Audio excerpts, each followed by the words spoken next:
म्हणून तुम्ही काय ऍक्शन यामध्ये मी स्वतः सीपींना सांगितलेलं आहे की कोण कुठल्या गटाचं पक्षाचं, कुणाचा जवळचा कार्यकर्ता, लांबचा कार्यकर्ता, कुणाबरोबर फोटो आहेत नाहीत हे असलं काही बघू नका. जर तिथं चूक असेल, जर कोणी कायदा हातात घेण्याचा प्रयत्न करत असेल, नियमाला पायमल्ली लावण्याचा प्रयत्न करत असेल तर त्याच्यावर ॲक्शन घ्या.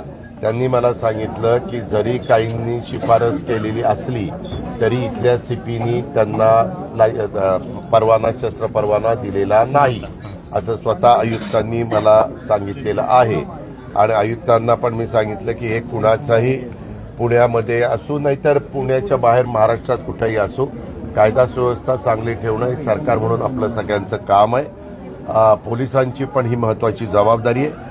मी त्याच्यामध्ये कुठल्याही परिस्थितीत कुणाकडनंच राजकीय हस्तक्षेप होऊ देणार नाही.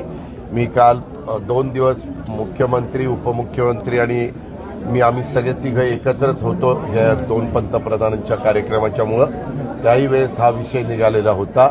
त्यावेळेस मुख्यमंत्र्यांनी पण हीच भूमिका त्या बाबतीमध्ये मांडली की अजिबात कुणाचे फिकीर करायची नाही. ज्यांनी कुठं चुका केलेल्या असतील त्याच्यावर रीतसर कारवाई करायची आणि एकंदरीतच या सगळ्याची चौकशी करून जे कोणी दोषी असतील, जे कोणी संबंधित असतील त्यांच्यावर